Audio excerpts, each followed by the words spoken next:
will not bow down. Let my people go. We will not bow down. Let my people go.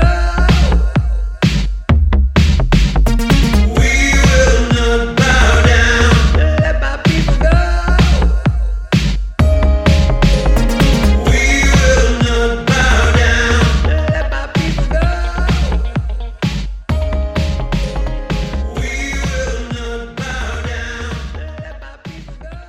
Hello and welcome to episode 16 of the Croydon Constitutionalist podcast, bringing classical liberalism to South London and beyond via YouTube, Stitcher and the Apple Podcasts. My name is Dan Heaton and my partner in podcasting today is Mike Swadling, the co-founder of the Croydon Constitutionalists. Now, Mike, what on earth could we want to talk about today? Has anything been going on recently? Anything newsworthy? Okay, well, let's. I'll take a punt at some topics. How about we talk about the general election results, both nationally and in Croydon? What's happening next on Brexit, and what's next for the Leavers of Croydon? That sounds like a jolly good idea. Yeah, I'm sure everybody is fully aware of the national result in the recent general election. We've got a Tory majority now of 80, with them winning 365 seats, one for every day of the year, apart from leap years, obviously. Labour dropping down to the worst result since 1935. I think they're down to 203 seats. The Red Wall, as it was described in the Midlands and South Wales and the north of England, where Labour have held seats for 100 years. Number of seats fell. And Boris Johnson has a healthy majority to get Brexit through. Mike, what did you think of all this? It's quite amazing just how big the result was for Boris and just how bad the result was for Labour. And those two things don't obviously always go together. It's funny, Labour's vote was still quite high, and there's some people talking about, well, look at how high this result was. But if you galvanise your side, but at the same time so scare everyone else on the opposition that they will hold their nose. So, you know, Brexit Party, UKIP voters held their nose and voted Conservative. Lib Dems held their nose and voted Conservative. I think some Scottish nationalists held their nose and voted Conservative. You're so galvanised against Labour that you make all of the opposition unite against you. What a disaster for them on so many levels. Not locally, but nationally, an absolute disaster for them. We've got now 5 years of stable government, which I think the country has been crying out for. Quite apart from our own interests on Brexit, I think just the country has been crying out for some stable government. Frankly, with that sort of result, it's hard not to see there being 10 years of stable government. It's very rare results like that reversed in one election, and that's really changed the game plan for an awful lot of politics in this country. I think so. Clearly, the Labour Party's got a heck of a job to do if it's going to take back control or what have you in 4 or 5 years' time. But, you know, they've got to have a good long look at themselves and see where they went wrong. So Jeremy Corbyn stepping down. John McDonnell's also going to be stepping down. There's going to be a new leader selected early in the new year. But they've got quite a job on their hands to unite the Labour movement and to try and get those seats back in different places in the Midlands and the North that are just so different in outlook to some of the London seats where they've done, you know, reasonably well in London. Any party in reality that's going to get a majority is effectively a coalition, whether it's the Conservatives in effectively a coalition between free marketeers and patriots, perhaps, the Labour Party, a coalition between social democrats and democratic socialists, if that's a whole discussion point itself. But they're a coalition because not everyone's going to be absolutely bang on the same page with everything. But the Labour Party couldn't keep its notional left of centre coalition together at all in this case. And some of that, I think, is because you've elected, or they've elected, Jeremy Corbyn as their leader, because so many people on that Marxist fringe think this is their time. And I think social media, which the left use far more than the right do, we know right wingers tend to be older, left wingers tend to be younger. They're all on the Twitter and the Facebook and what have you. They all expect their particular policy to take priority because they're all in their echo chambers. And there doesn't feel to me any room for compromise on the left. You were seeing it come out this weekend, the number of people from the Corbynist end of Labour not recognising that they lost the election. I mean, on the day after it, I had a couple of people, friends, acquaintances, contact and put out their point that, well, they didn't really lose because if you add up all the votes in a certain way, really their bit won and what have you. And you just think, guys, it's an historic defeat. Get used to it. And I just think that's an infection, frankly, on the left at the moment, that they're not prepared to build a coalition together. And I always think of John Prescott serving in Tony Blair's government. I don't think John Prescott and Tony Blair really believed in anything the same thing. But John Prescott saw that for 10% of what he believed to have happen, he had to follow 90% of what Tony Blair believed. And I don't see any of that compromise on the left at all. Not at all, not at all. So as we said, the future Labour Party is in their own hands, and who they decide to have as the new leader will determine a lot of that, I think. Just bring out a few results that are very notable. We've got Blythe Valley, which went Conservative after, crikey, I don't know, like about 100 years of Labour. Bolsover, the beast of Bolsover, has finally been slain. Dennis Skinner, who'd been the MP there for 50 years, I believe. He's no longer in situ. Don Valley went Conservative from Labour. Bit of a shame that, because Caroline Flint, while she campaigned for Remain in the referendum, did at least agree that you should actually accept the result, and did actually vote for Boris Johnson's deal shortly before the election was called. And Lee, a mining town, went to the Conservatives. Absolutely unbelievable stuff. Yeah, I know. I mean, these are the map of Britain pre this election. From the 2017, where you've got red and blue and other colours for the seats, and now after this election, there's a swathe of the north that was red before. You couldn't imagine it ever being anything other than red. Prior to there being a Labour Party, it would have been Liberal or Whig, definitely not Tory, is now all blue. And it's really clear. Just going back to Caroline Flint, she campaigned for Remain. And hopefully with we'll come on to this, but one of the outputs of this election, we will now leave. I've never had a problem with people campaigning for Remain. I've had a problem with people Ramoning. And I'm sure we both agree on that. But the future of the country really has to be now that Caroline Flints of the world and Chris Philp, a local MP in Croydon, Conservative who was on Remain, and for that matter, even your sort of Theresa Mays of the world, who were Remainers, clearly tried to stay Remain.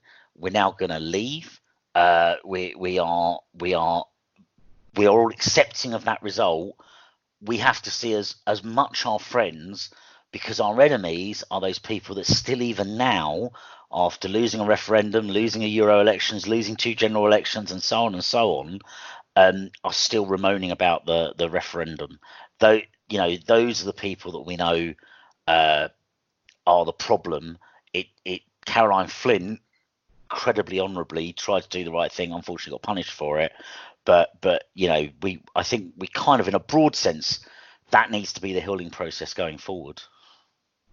Without a shadow of a doubt. And speaking of the healing process, the Brexit Party didn't have a particularly good election. Um, but what what do you think the effect of the Brexit Party was on the election result? It's so hard to say because it's a constituency by constituency level. My guess is they probably took, stuff I've read indicates they probably took 2/3 as many Conservatives as Labour overall. But then in certain areas that may well be they took more Labour than Conservative, particularly in some of those constituencies we talked about. Actually, anecdotally, most of the seats I've looked at, the Brexit Party vote wasn't enough to really swing anything. The effect of the Brexit Party was they got Boris. Their real effect was back in May last year. Sorry, May last year. Back in for the Euro elections this year. I can't remember when they were, but they scared the bejesus out of the Conservatives. They got Boris elected as the leader, and there on in, what they've done perhaps has been a little bit marginal, but yeah, it's very hard to start a party from scratch. A couple of people asked me, said to me they can't believe no Brexit Party MPs were elected, and I'm always reminded of the Green Party making a big breakthrough in the 1980s. They've now got one MP. And that's almost kind of a personal election for Caroline Lucas in Brighton there. And that's 30 years later. UKIP, Brexit Party, have only ever had sort of one or two MPs for UKIP at one point. This is it's a generational thing to get large numbers of MPs into Parliament. Or frankly to get any MPs into Parliament. The Brexit Party, without any foundation, without any local parties, only starting this year, it's not focusing their resources. It's no great surprise that they didn't really come good. No, I mean I think there were one or two constituencies where I would think they probably did cost the Conservatives the opportunity to win. I'm thinking of Doncaster, which is Ed Miliband's seat. But there were other constituencies where I think they took enough votes off the Labour Party, perhaps people who didn't want to vote for the Labour Party but could not bring themselves to vote for the Conservative Party. I think they took those votes off them, and the Conservatives probably overall benefited from it, even though they were not overly keen on them standing, but I think possibly they did benefit a little bit. Obviously, we've talked about the resounding result for Boris, but there were other parties that had interesting nights. I'm thinking of the Yorkshire Party. I mean, it's a party I'm sure many of our listeners are fully aware of and know lots of details on. The Yorkshire Party, the big of the small parties, and that's weird because not a lot of people have heard of them, but 29,000 votes is above UKIP. It's above Independent Group for Change or Change UK or Anna Soubry's mob, whatever you want to call them. It's above the SDP, who are a big name party. Lots of celebrity support. The Libertarians, that obviously we've had quite a lot of dealings with locally. That's not a bad shout for votes for a party that outside Yorkshire, and dare I say it, inside Yorkshire, not a lot of people would have heard of. Yeah, I mean, clearly, very interested to see so many people vote for them. But moving on to parties that we have heard of, UKIP only put up, I think, about 40 odd candidates. Only got 22,000 votes. Obviously, the Anna Soubry's lot did terribly badly, getting just over 10,000 votes, which was about less than 300 more than the Monster Raving Loony Party. So that's a tremendous effort. And I think you could almost combine those two because, frankly, the Monster Raving Loony, they are a Monster Raving Loony Party. Do you remember those halcyon days when they were the next big thing? They were about to happen. And I mean, they got what they deserved. If you start a party in a democracy on the premise that we don't believe in the democratic votes, you get what you deserve. Well done for the Monster Raving Loony Party. I'm sure in their normal spirit they'd have liked to have done worse. Indeed. Lord Buckethead, it was along with Elmo, were significant challengers to Boris Johnson in Uxbridge.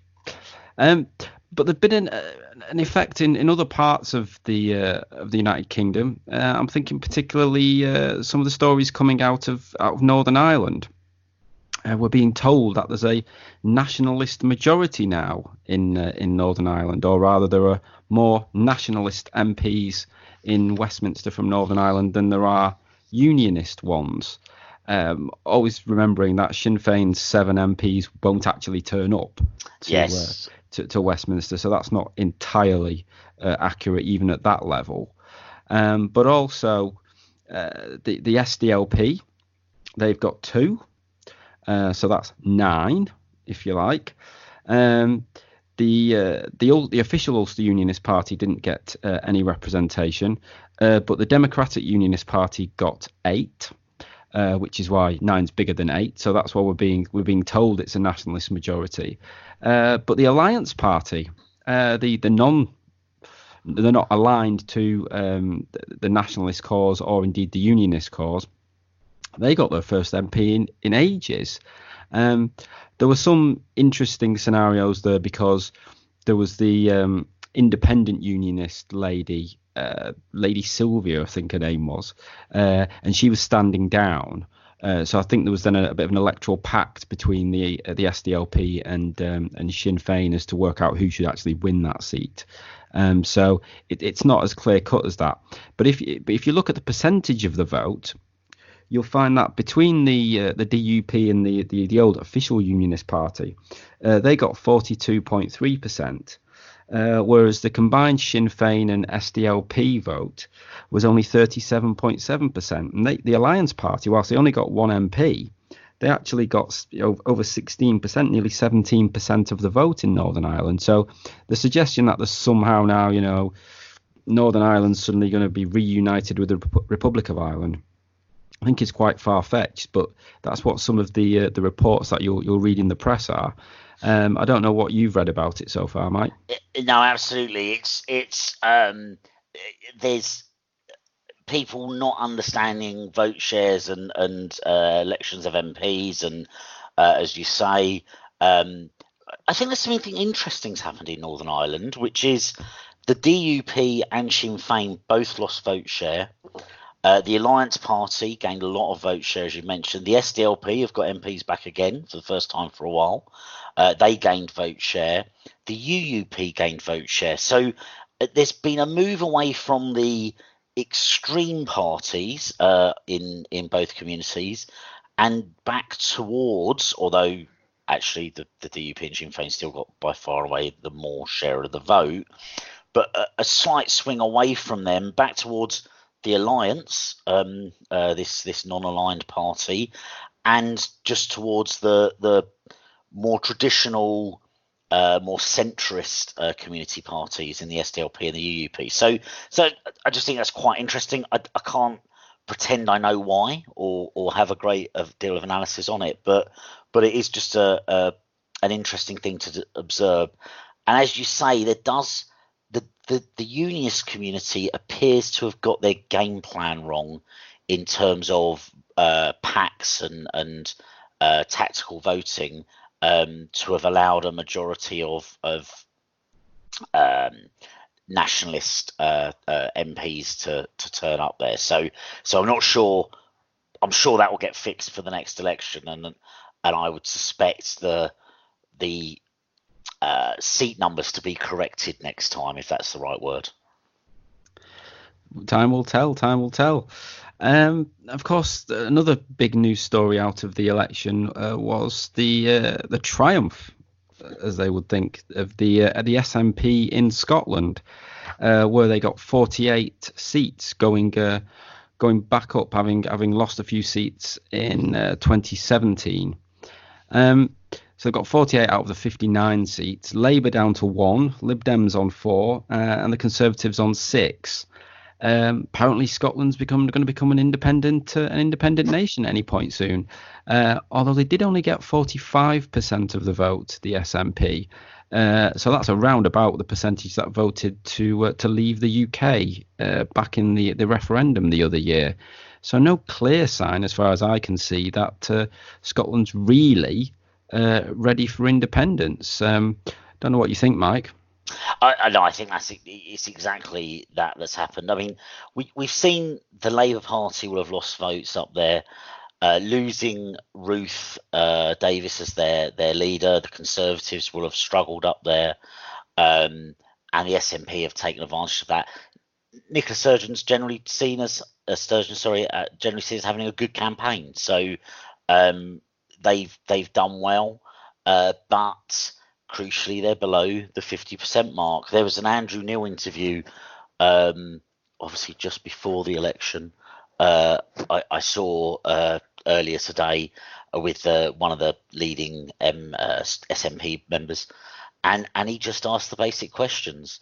Your 10 billion deficit, how are you going to make the money up? And he mentioned Trident.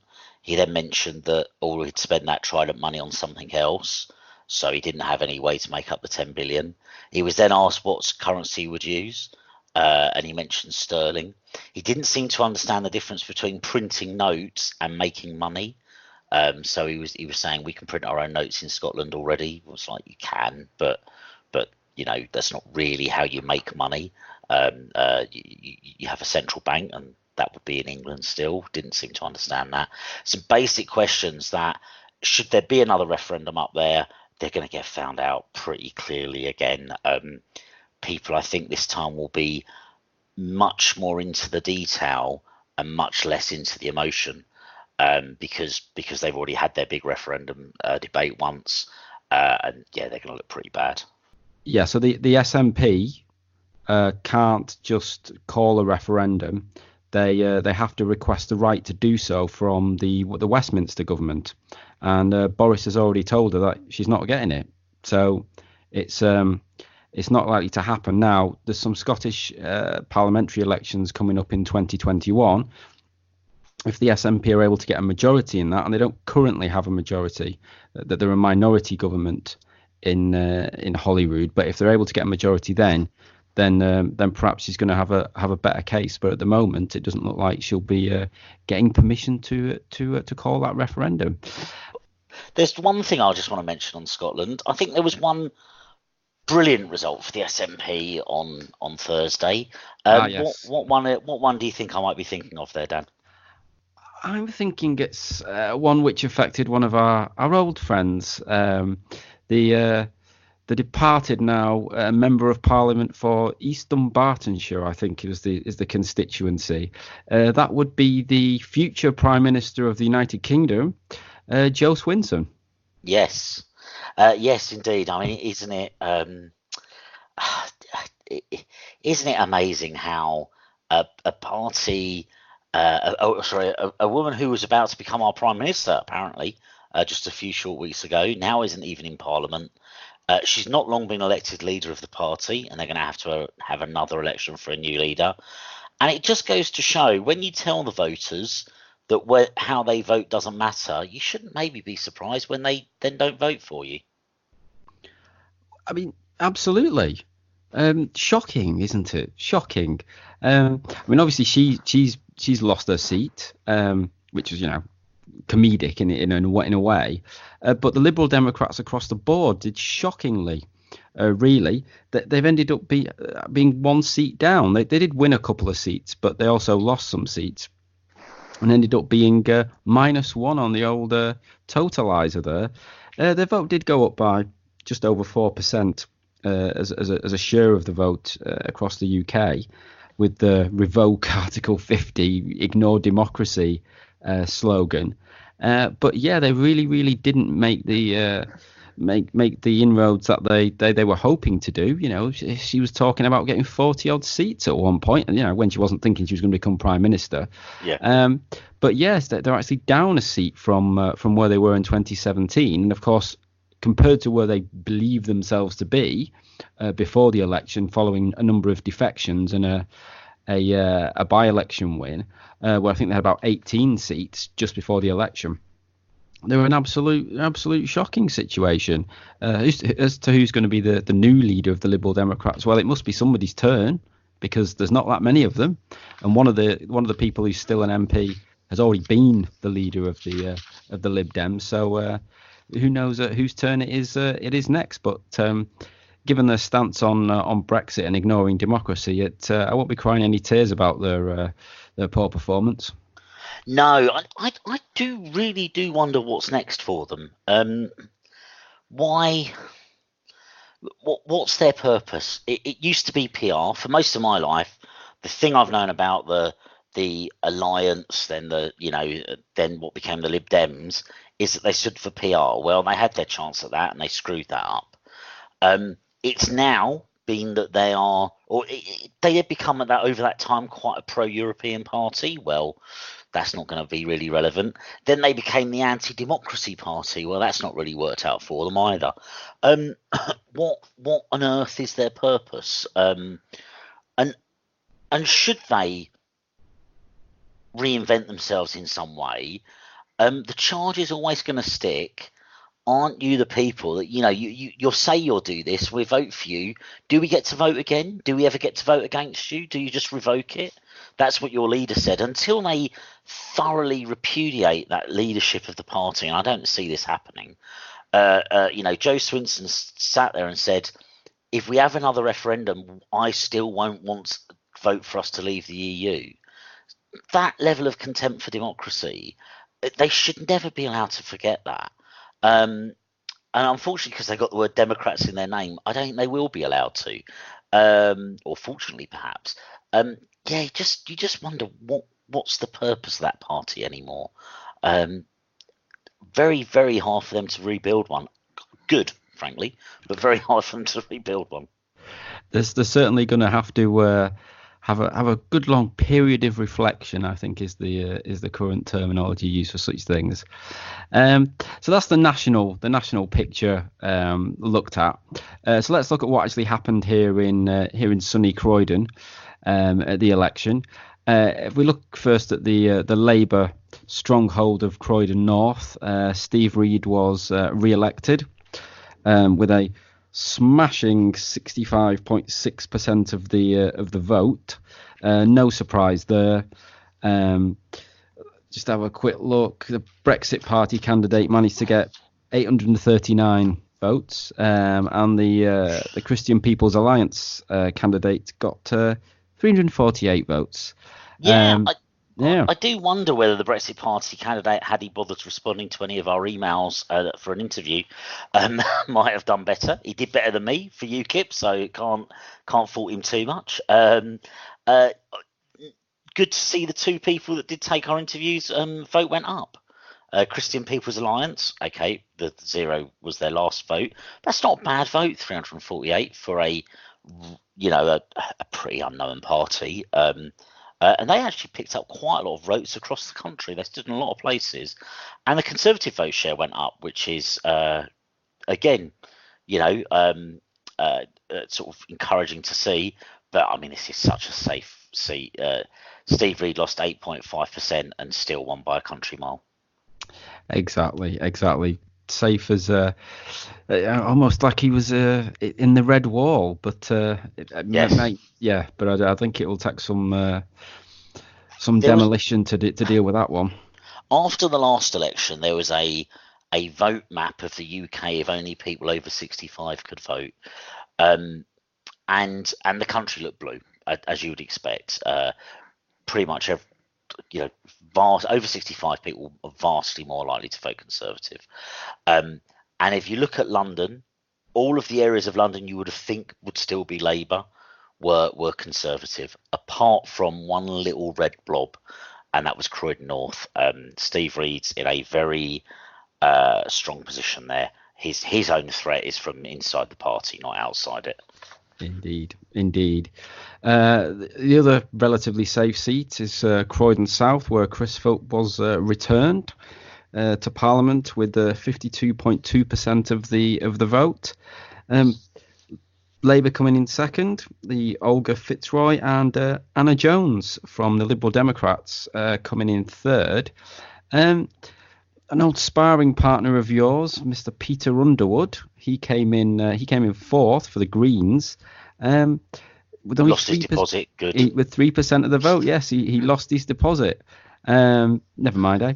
And finally, Kathleen Garner from UKIP, she got 0.7% of the vote with 442 votes. But yeah, a very, very safe, relatively safe Conservative seat, and has been for some time. Go on. Something that's just jumped out at me there. Kathleen got 0.1% more of the vote than Candice. And now UKIP ran 4 million votes 2 elections ago.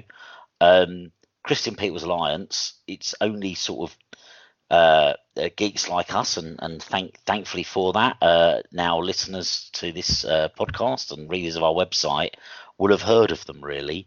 That's not, it shows the CPA didn't do bad, and B, UKIP, that's a big fall to be down at that level.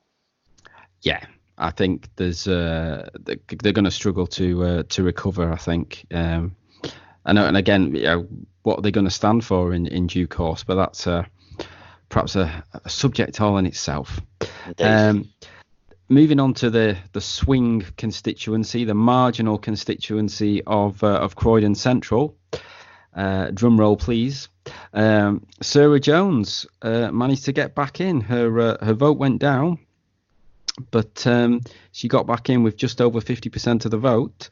The Conservative candidate, Mario Crottura, he got just over 39% of the vote.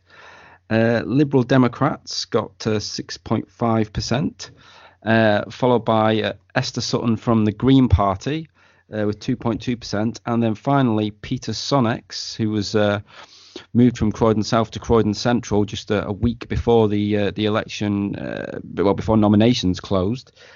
He came last with 1.8% of the vote, and agonisingly one vote short of 1,000 with 999 votes, which is a tad unfortunate. I'm sure he'd have liked to have got over the 1,000 mark, but similarly, I'm sure he'll never forget exactly what his vote was. Indeed, yeah. So interesting that despite what we've seen in the country of leave voting areas and just this huge change from Labour areas going Conservative, didn't happen in Croydon Central. No, that's right. And it's just looking at this, so Croydon South, the Lib Dems got 12.6%. Croydon North, the Lib Dems got 8%. And I'm surprised that that's that low. I think Claire Bonham's a really good candidate, and had done a lot of work up there. But even so, Croydon Central, the Lib Dems get 6.5%. That's Simon was very active on social media. I'm not sure whether he was active on the doorstep. And to be fair to, I'm just not sure. To be fair to him, if I was running in Croydon Central for the Lib Dems, I would have spent my time in Sutton somewhere, rather than potentially in Croydon Central. But if they'd got that 12.6% that was achieved in Croydon South, then all of a sudden, really, because you'd assume that would all come off of Labour, that would have been a much, much closer result. Definitely. The Lib Dem surge just did not happen in Croydon Central. Whether, as you say, whether the Labour Party were just very good at getting the vote out, whether people just, were convinced by perhaps because, you've got those tactical voting websites, haven't you? And maybe the Remain people decided they would vote for Sarah Jones as the Labour candidate because it might get them a referendum rather than perhaps voting for the party that they maybe would naturally have voted for given their policy. And maybe that had an effect. Obviously, with just under 1,000 votes, the Brexit Party didn't really come into play, I don't think, in terms of whether the Conservatives were going to win or not. Had, as you say, if the Lib Dem vote had been what it was nationally, then those 1,000 votes that the Brexit Party were able to get may have made a difference. But at the end of the day, it didn't. I think we've seen some stuff on Twitter from one of I think it's a Labour councillor who suggested that that in Croydon Central that they campaigned heavily referencing Sarah and the work that she's done and the person that she is, rather than perhaps some of the Labour Party policies and trying not to mention Mr. Corbyn too much due to the fact that he's not overly popular. So perhaps that managed to pay off as well. But you do have to think, well, how are the Conservatives really going to make inroads into this constituency going forward? But it'll be an interesting conversation perhaps to have with somebody from the Conservative Party perhaps in the new year as to how they think they're going to fare better in this constituency when, despite what's happened elsewhere, they didn't really make any inroads into that majority. I mean, it was a Brexit voting constituency. From what I'd heard, New Addington came out pretty favourably for Mario. Mario's obviously worked for Gavin Barwell in the area. He is local. I know Sarah's local as well, but it's hard to think what the Conservatives could have done that he didn't do, and it does make you think that that's a pretty stacked constituency now for Labour. Boundaries may well change during this Parliament, but I suspect I suspect that's now a pretty Labour area, and I think, and I've not heard any breakdowns yet, but I think that will be Fairfield Ward and Addiscombe West wards, where those new flats are that have got what I would describe as zone 1 and 2 people living in them, or sleeping in them and living in central London, and they are very much metropolitan Labour voters. They just happen to reside in Croydon. That's my guess as what's happened, and that works very well for Sarah. I guess we'll see it reconfigured. Obviously, for council elections, it means the Conservatives have got to think very carefully about where they target, and possibly, frankly, write off some of those other constituencies. Other wards. Yeah, it'll be interesting to see what the reaction is to this once they've had a think about it all. But there were some other local results which we were quite keen to highlight, I think. Yeah. The democracy denier Tom Brake in Carshalton and Wallington, the nearby constituency in the borough of Sutton, he's gone. The Lib Dems losing that seat to the Conservatives. Our good old friend from the former Member of Parliament for East Surrey, Sam Geemer, who defected from the Conservatives to the Lib Dems because he loves the European Union so much, and ran away to stand in Kensington. He lost.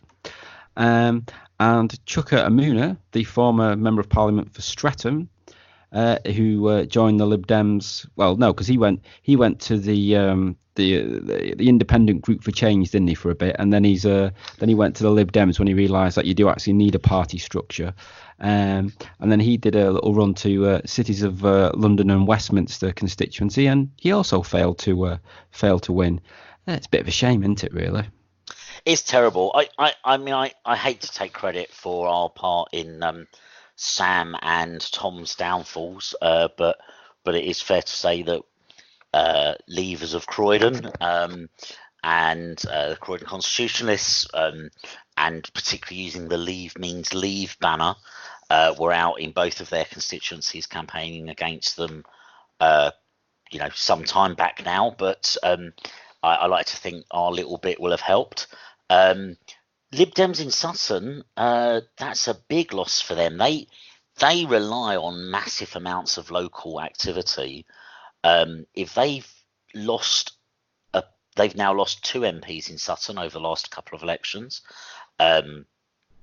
Lots of money, paid for staff, paid for leaflets. They've still got the council, they've still got lots of councillors, but that's been edging away from them.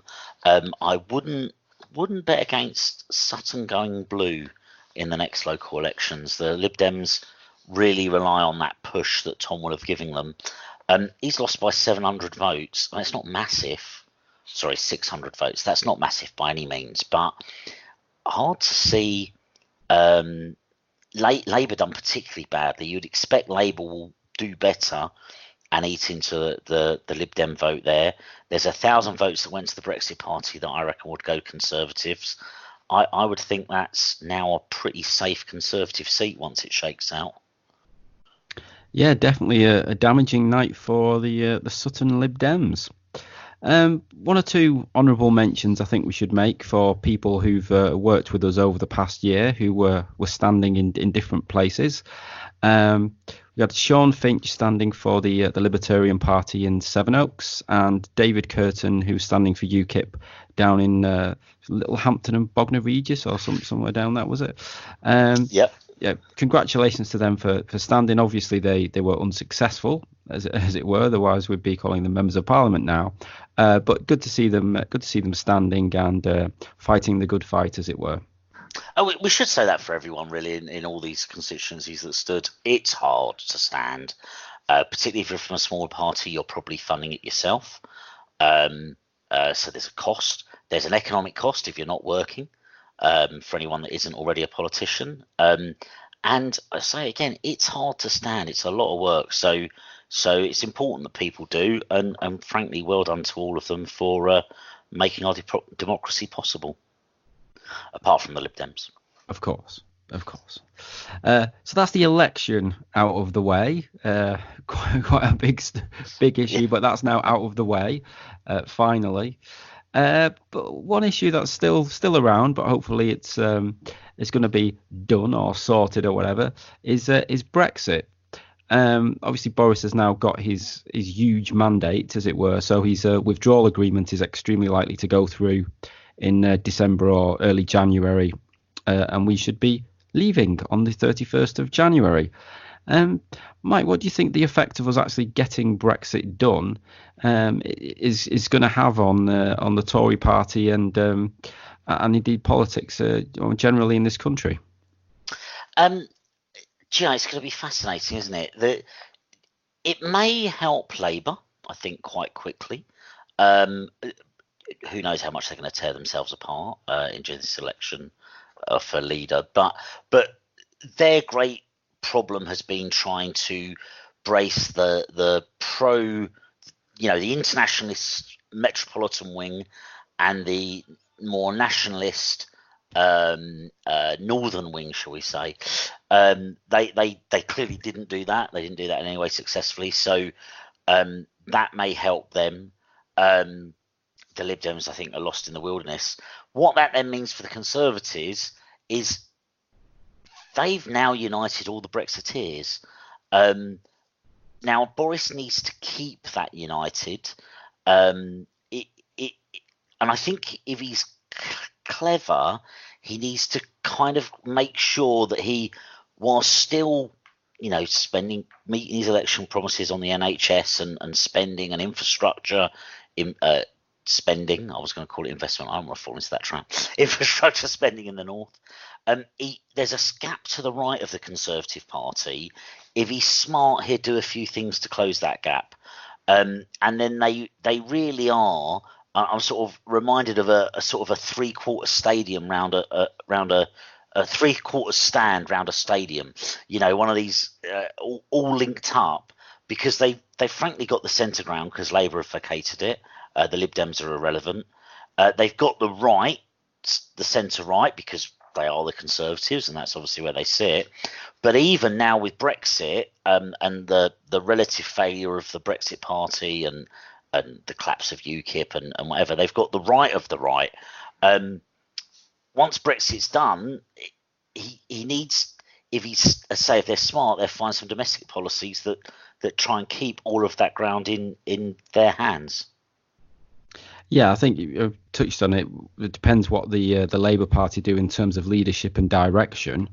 If the Labour Party go off and continue down this route of extreme left wing, nationalise everything, open door immigration, metropolitan policies, then it opens many things up. Basically, if they're so left wing, then the Conservative Party is going to have a massive political ground there that it can just swallow up, unless of course something turns up in the middle. Could be the Lib Dems, if they're able to rejuvenate themselves and get over the fact that they're not actually very liberal or very democratic. They could perhaps go into that space, or possibly even the SDP. Because if the Labour Party does elect a leader, and quite likely are to do this given their membership, that his it's not Jeremy Corbyn, but it's basically Corbynomics continuing, then there's going to be Labour MPs and Labour Party members, but particularly MPs who are just not going to be comfortable with that.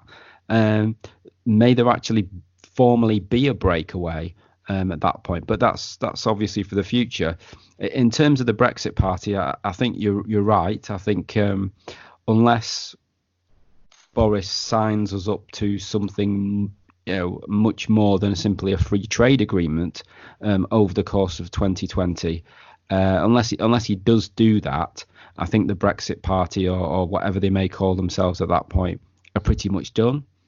As we know, they can be wound up a moment's notice because they're not really a political party in the traditional sense, with branches and that they're really a limited company that the directors can just wind up.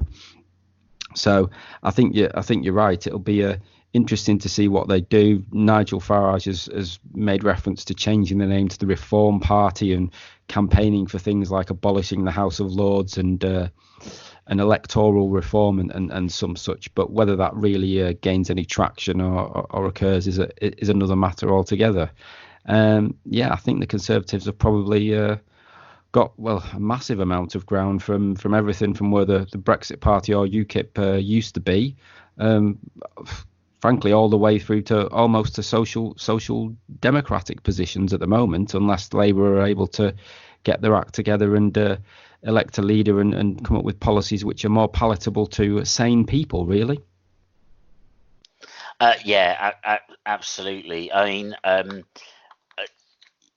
Labour, there's two things that this election's really done for them, and one is every existing Labour MP campaigned to make the, I mean, I don't know, the guy that's perceived to be anti-Semitic, I don't want to say that he is, but the institutionally racist Labour Party and Jeremy Corbyn Prime Minister, and that can always be hung on them, and I think it's going to be very hard to shrug that off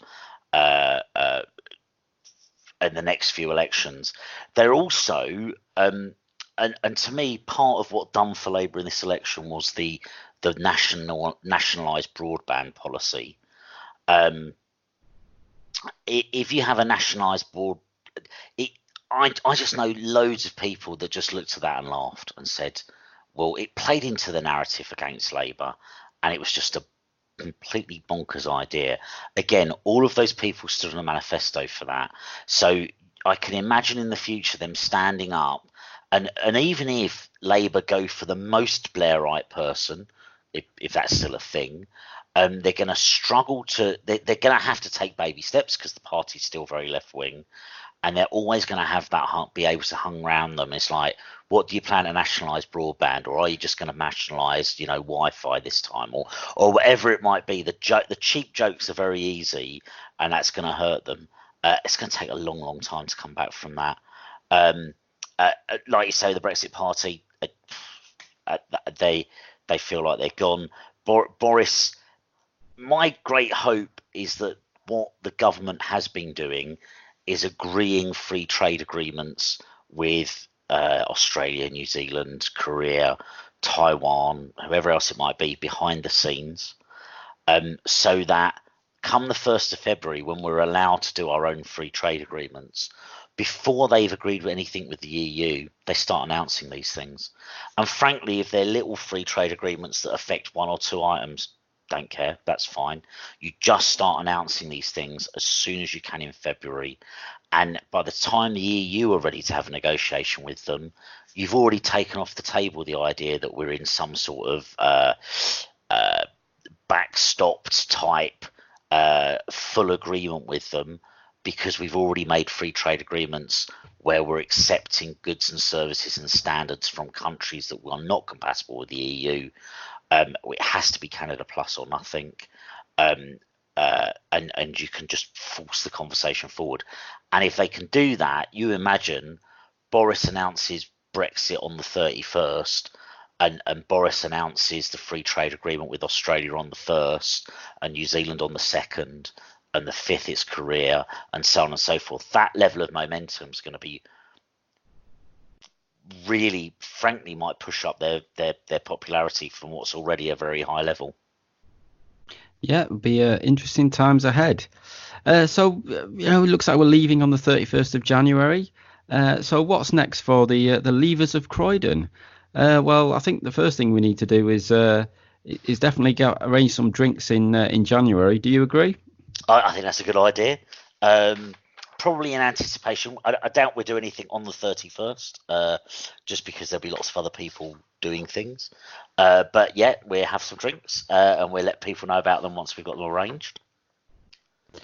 Excellent. So that's what we're going to be doing with Leavers of Croydon. Obviously, the Croydon Constitutionalists have other campaigns that we're working on, and we're looking forward to working with other people in the new year. We're continuing working with the Taxpayers Alliance in particular, and hopefully we'll have some very exciting announcements in the new year in respect to a new free speech movement that's gathering some momentum. But we'll tell you about that in the new year when it's more sorted out. I should say the Leavers of Croydon. We have got to leave. I know we've got lots of positive thoughts. We still have to leave. We still need to make sure we get a free trade agreement. We made this mistake once before, of kind of almost shutting up shop when we thought Theresa May was not going to sell us out. So we won't make that mistake again. So there will still be stuff going on, and it will always be good to get together again. And the Leavers of Britain still very much exists, and there are other Leavers groups up and down the country as part of Leavers of Britain.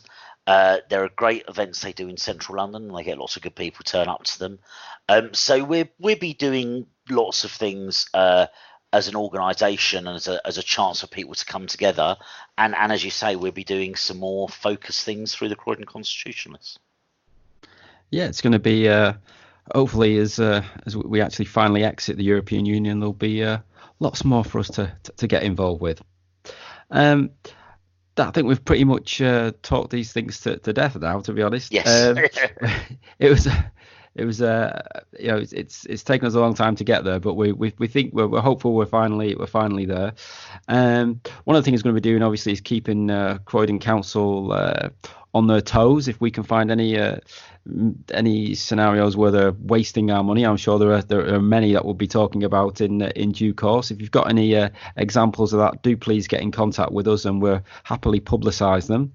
If you've got any other stories you want to tell us, or if you just want to just get in touch with us, that'll be brilliant. You can contact us via the Twitter at Croydon Const, via our Facebook page, via our website, which is croydonconstitutionalist.uk, or via email at croydonconstitutionalist@gmail.com. As you say, we're going to be organising a drinks for January till we can celebrate finally leaving the European Union. But in the meantime, do please get in touch. We'll have another podcast coming out in the next few weeks in any event. But until next time, I'm delighted to say Merry Brexmas. Merry Brexmas. Till next time, goodbye.